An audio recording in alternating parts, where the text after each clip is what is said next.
सौरभ गांगुली ने नई पारी के संकेत दिए हैं। बड़ी खबर, मैं नई योजना बना रहा हूं, सौरभ गांगुली की ओर से यह कहा गया है। इसी योजना से जिससे ज्यादा लोगों को मदद मिलेगी, मुझे उम्मीद है कि लोगों का समर्थन मुझे मिलता रहेगा। बीसीसीआई के अध्यक्ष सौरभ गांगुली की ओर से ट्वीट किया गया है। अनुपम मिश्रा फोन लाइन पर हमारे साथ जुड़ चुके हैं।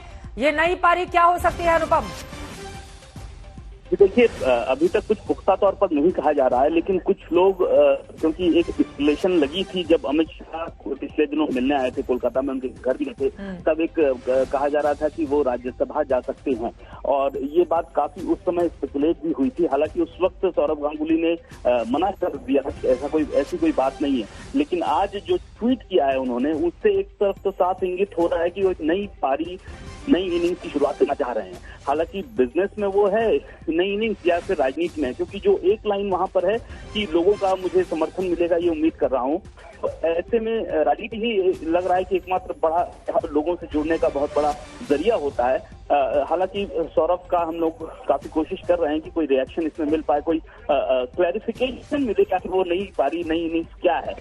हमने एक तो उनके बहुत करीबी लोगों से बातचीत की है, तो वो भी अभी इस बारे में कुछ नहीं बता रहे हैं। फिलहाल एक सस्पेंस बरकरार अनुपम, हालांकि हमने हमेशा ही देखा है सौरभ गांगुली को एक बैलेंस टीएमसी और बीजेपी के बीच वो बना कर रखते हैं, लेकिन आपका ये कहना है कि दरअसल हाल ही में गृह मंत्री अमित शाह से उनकी मुलाकात के बाद तरह तरह के कयास लग रहे थे, तो ऐसा हो सकता है कि राज्यसभा वो जा रहे हों और इसी वजह से उनकी ओर से पूरे तौर पर नहीं कहा गया, लेकिन कम से कम संकेतों के जरिए क्या लोग इसी बात को समझ रहे हैं?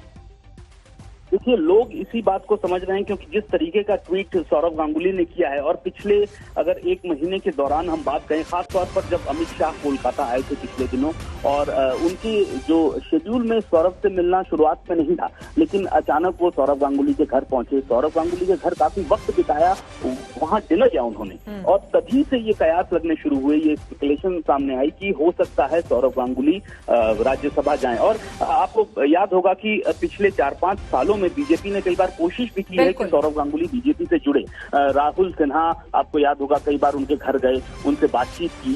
तो ये जो कोशिश है बीजेपी की, ये पिछले कई सालों से चल रही है। खासतौर से विधानसभा चुनावों में भी इस तरह की खबरें आ रही थी कि सौरभ गांगुली को अपना चेहरा पश्चिम बंगाल के लिए बना सकती है भारतीय जनता पार्टी। हालांकि बाद में इसका खंडन हो गया। वो तस्वीरें भी हम दिखा रहे हैं कुछ दिन पहले की, जब सौरभ गांगुली के घर पर डिनर करते हुए गृह मंत्री अमित शाह नजर आए। इसके बाद इन तस्वीरों ने बहुत सारे सवालों को जन्म दे दिया, और आज ये जो ट्वीट है सौरभ गांगुली का, इस ट्वीट में आप देखिए गृह मंत्री अमित शाह उनके घर पहुंचे थे कोलकाता में। ये उसी समय की तस्वीरें हैं। सौरभ गांगुली ठीक उनके बाईं तरफ बैठे हुए हैं और मुस्कुराते हुए ये चेहरे उस समय तो संकेतों में समझा जा रहा था, लेकिन क्या बड़ा सवाल यह है कि नई योजना का सीधा संदेश ये समझा जाए कि सौरभ गांगुली भारतीय जनता पार्टी ज्वाइन करके राज्यसभा के लिए आगे बढ़ेंगे, या फिर वो कुछ और संकेत साफ तौर पर। लेकिन यहाँ पर अनुपम कुछ लिखा नहीं है पॉलिटिक्स को लेकर। दादा तो साफ साफ बात करने के लिए जाने जाते हैं, पॉलिटिक्स में भी अगर उनकी एंट्री होती है तो ये माना जा सकता है कि सीधे तौर पर उनकी ओर से अपने दिल की बातें लिख दी जाएंगी, लेकिन यहाँ पर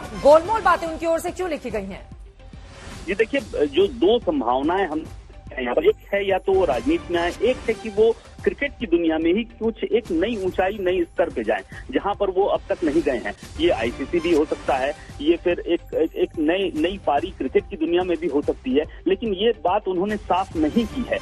तो यहीं पर जो कंफ्यूजन है और जो लोगों में कयास लगने शुरू हो गए हैं, इसी बात पर है कि उन्होंने ये पूरी की पूरी चीज साफ नहीं की है। गोलमोल, जैसा कि आपने कहा, शब्द का इस्तेमाल किया, गोलमोल बातें लिखी है। और जो पिछले हालात रहे हैं पिछले कई दिनों में या पिछले कई सालों में बंगाल की अगर हम बात करें, तो विधानसभा चुनाव से पहले से बीजेपी की कोशिश रही कि उनको बंगाल में बीजेपी का चेहरा बनाया जाए, जबकि हर बार उन्होंने खंडन किया। पिछली बार जब कोलकाता आए गृह मंत्री अमित शाह, उनके घर पे डिनर किया, साथ में कई बीजेपी के दिग्गज नेता बंगाल के वो भी। चलिए, फिलहाल के लिए शुक्रिया अनुपम, इस पूरी जानकारी के लिए। तरह तरह के कयास लगते रहेंगे। दाला हालांकि स्पष्ट बातों के लिए जाने जाते हैं, लेकिन यहाँ पर गोलमोल बातें कहकर आखिर क्या संकेत और संदेश वो दे रहे हैं, इसके लिए हमें थोड़ा इंतजार करना होगा। लेकिन माना यही जा रहा है कि हो सकता है भारतीय जनता पार्टी के जरिए राज्यसभा के लिए वो उम्मीदवार बन सकते हैं, लेकिन क्या ऐसा ही होगा, इस खबर पर लगातार हमारी नजर बनी रहेगी। हालांकि संकेत पूरी तरह से स्पष्ट नहीं है।